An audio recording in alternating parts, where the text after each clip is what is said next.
Start with the name of Allah, who is the most merciful and gracious. Assalamu alaikum, dear students. Hope you will be fine. I'm your teacher of Social Studies, Miss Samreen. Today I will teach you Social Studies of class 7th. As you know that this is our first lesson, Geography of the Muslim World, and this is our lecture number 2. So please open your books at page 3.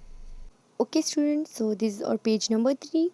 As you can see, I can explain this for you in 3 parts. The first one is the map which is shown in the page, and then the 2 paragraphs. But before starting the paragraph and the page, I want to tell you that please you should mark up all the important points, okay? So let's discuss the map. Okay students, here you can see a map which is the natural vegetation of the Muslim world. जैसा कि आप लोग इस picture में देख सकते हो कि यहाँ पर हमारे पास एक मैप दिया गया है और वो मैप हमारे पास है natural vegetation of the Muslim world. और मैंने पिछले लेक्चर में भी बताया था कि मुस्लिम वर्ल्ड में हमारे पास जो वेजिटेशन है वो जिन जिन कंट्रीज़ में ज़्यादा है उसमें हमारे पास है अफ्रीका, इंडोनेशिया और मलेशिया। अब यहाँ पर आप इस पिक्चर में जैसा कि देख सकते हैं, यहाँ पर मैंने 2 मार्कअप किए हुए हैं। एक मैंने किया है ब्लैक से और दूसरा है ग्रीन से। तो ग्रीन से जो मैंने किया है वो है नेचुरल वेजिटेशन लिस्ट, ये मैं अभी आप लोग को रीड करूँगी। और दूसरा जो है वो हमारे पास है डायरेक्शन की, जो हमारे पास किसी भी लोकेशन को हम उसकी मदद से फाइंड आउट कर सकते हैं। तो हमारे पास नेचुरल वेजिटेशन में अभी हमारे पास है कि जो पहला तो हम पहले हम ये डिस्कस करते हैं कि नेचुरल वेजिटेशन जो है वो क्या है। हमारे पास नेचुरल वेजिटेशन जो है कि vegetation means the plants that grows naturally, वो प्लांट्स जो हमारे पास नेचुरली ग्रो करते हैं, मतलब ख़ुद वो हमारे पास उगते हैं हमारी इन्वायरमेंट के अंदर, तो वो हमारे पास है नेचुरल वेजिटेशन। जैसे कि shrubs, herbs, small plants, sparse vegetation. And sparse vegetation मैंने आप लोगों को कहा था कि very little vegetation and thick vegetation. On the left side you can see a list which I mark up in the green. So in this list the first one is coniferous forest। जैसे कि आप लोग देख सकते हैं वो हमारे पास है कनिफेरस फॉरेस्ट। कनिफेरस फॉरेस्ट हमारे पास वो होता है जिसमें हमारे पास जिसके ट्रीज़ जो होते हैं वो हमारे पास कोन से बने होते हैं। कोन्स आप लोगों ने देखा है जो वुड से बने होते हैं, वुड से लकड़ी के होते हैं, और उसमें हमारे पास जो सीड्स होते हैं वो उसके अंदर हमारे पास महफूज होते हैं। तो फिर जब नई ग्रोविंग होती है और वो कोन्स हमारे पास ट्रीज से गिरते हैं तो उसी एरिया में हमारे पास उसी सीड से हमारे पास नए ट्रीज़ की ग्रोविंग होती है।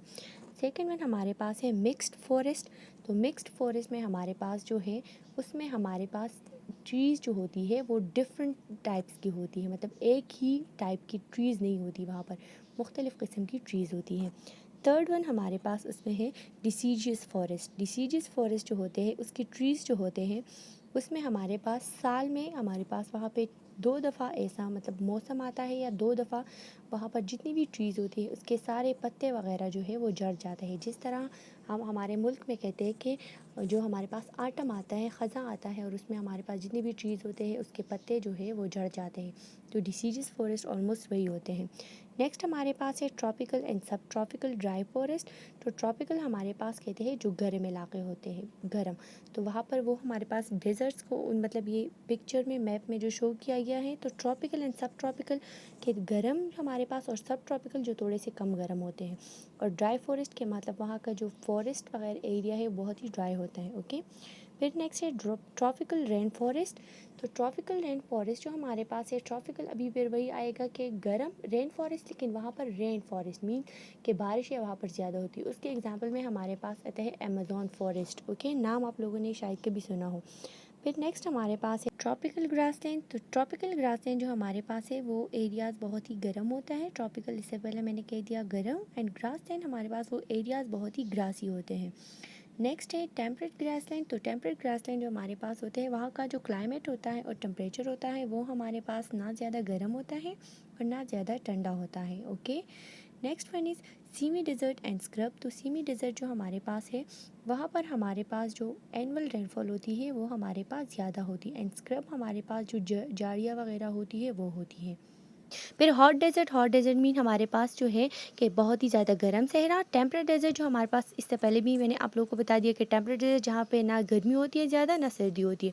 हाई एल्टीट्यूड वेजिटेशन हमारे पास अभी है कि जहाँ पर हमारे पास जो है प्लांट्स की जो लंबाई होती है या ट्रीज़ की वो बहुत ही ज़्यादा होती है। ट्रीज़ हमारे पास वहाँ पर बहुत ही हाइटेड होते हैं। टंड्रा अब हमारे पास जो है, टंड्रा हमारे पास है वो हमारे पास जो वहाँ का जो सॉइल होता है, मतलब वो एरियाज़ इतने हमारे पास कोल्ड होते हैं कि ज़्यादातर कहा जाता है कि वहाँ का सॉइल जो होता है वो भी फ्रोज़न फॉर्म में होता है हमारे पास। ओके, फिर हमारे पास है मार्श एंड स्वैम्प्स। तो मार्श एंड स्वैम्प्स हमारे पास है दलदली एरिया होता है, जो कीचड़ जिसे हम कहते हैं वो एरियाज़। एंड आइसकेप मीन जो हमारे पास पूरा साल जो होता है, जो जगह हमारे पास क्या होती है, बर्फ़ से ढकी होती है। अब हमारे पास यहाँ पर है कि यहाँ पर आप लोग जैसे कि देख सकते हैं इस लिस्ट में यहाँ पे डिफरेंट कलर्स दिए गए हैं और इन डिफरेंट कलर्स को हमारे पास इस मैप में आपको शो किया गया है कि ये हमारे पास क्या है। Okay, and then you can see also with the help of those colours which given in the list. In this map you can see a direction की, जिसको मैंने ब्लैक से मार्क किया है, ये आप लोग देख सकते हैं। ओके, और ये की डायरेक्शन की जो होता है ये बहुत ही हमारे पास ज़रूरी होता है और ये हमारी मदद करता है कि कौन सी कंट्रीज़ या कौन सी प्लेसेस जो है ये हमारे पास किस लोकेशन पर है। Okay, clear. अब हमारे पास यहाँ पर है कि हमने जो पिछले लेक्चर में हमने पढ़ा था कि मुस्लिम वर्ल्ड में हमारे पास जो है वो नेचुरल वेजिटेशन जो है कौन कौन सी कंट्रीज़ में ज़्यादा है। अगर आप लोग थोड़ा सा आप लोगों ने उसको रिवाइज़ किया हो तो आप लोग को याद होगा। तो उसमें हमारे पास फर्स्ट है इंडोनेशिया, अफ्रीका एंड मलेशिया। तो इसमें बहुत ज़्यादा है, जबकि बाकी जितनी भी हमारे पास मुस्लिम कंट्रीज़ है या मुस्लिम वर्ल्ड है तो उसमें नेचुरल वेजिटेशन जो है बहुत कम है। और वो ज़्यादातर एरियाज़ जो उसमें है, ज़्यादातर एरिया उसमें डेजर्ट में आते हैं, जो सेमी डेजर्ट, टेम्परेट डेजर्ट हम लोगों ने डिस्कस किए थे। Okay, so moving forward to the lesson, first I read it and then I explain it to you. Okay, students. So tips your finger on the first paragraph. In these desert areas, apart from a few oases, little or nothing grows except very tough plants which can survive in such harsh condition.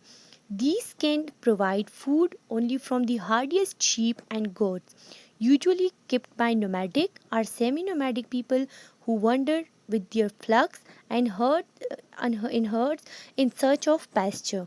Okay, students, so you can see in the picture I underline some words for you, so you can also underline in your books.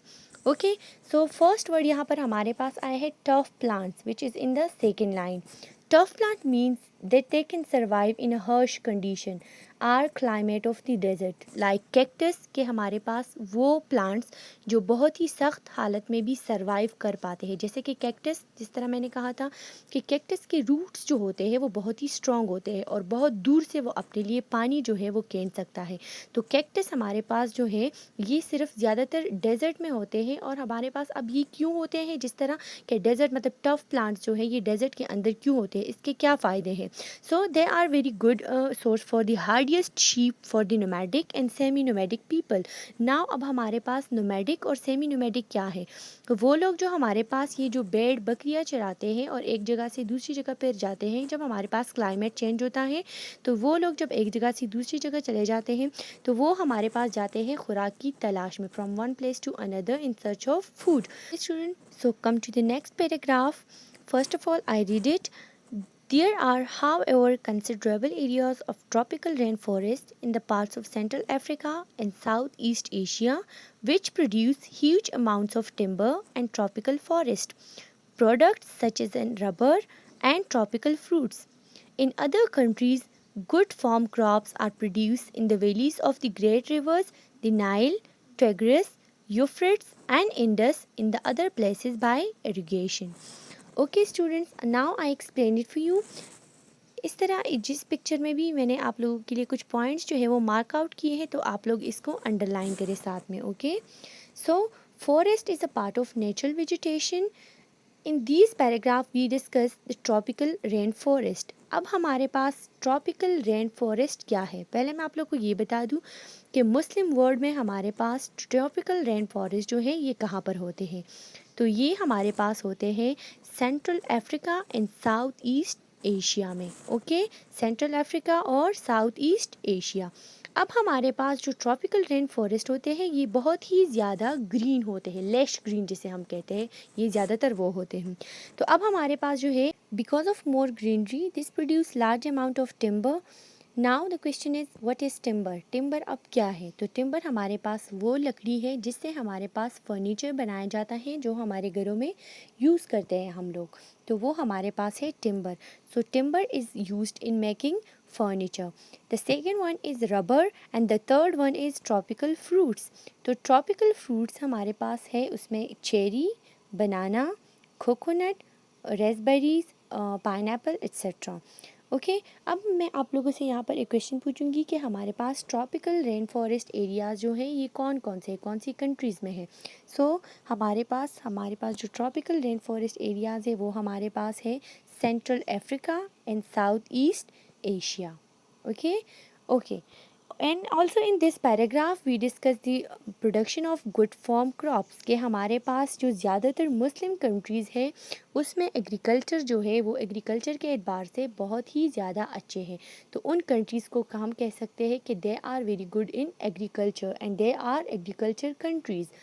तो अब हमारे पास जो है और उनकी quality ये है हमारे पास कि वो जो क्रॉप्स हमारे पास प्रोड्यूस करते हैं तो उनकी क्वांटिटी बहुत अच्छी होती है। Okay, and the basic thing which we want for the good crop it is water, and water is very essential for agriculture. किसी भी क्रॉप को बढ़ाने के लिए, उसकी क्वांटिटी को अच्छा बनाने के लिए, उसकी क्वालिटी को ज़्यादा करने के लिए हमारे पास जो होनी चाहिए वाटर जो है वो हमारे पास सबसे ज़्यादा या हमारे पास बेसिक थिंग है। किस चीज़ की? क्रॉप्स की। Very good.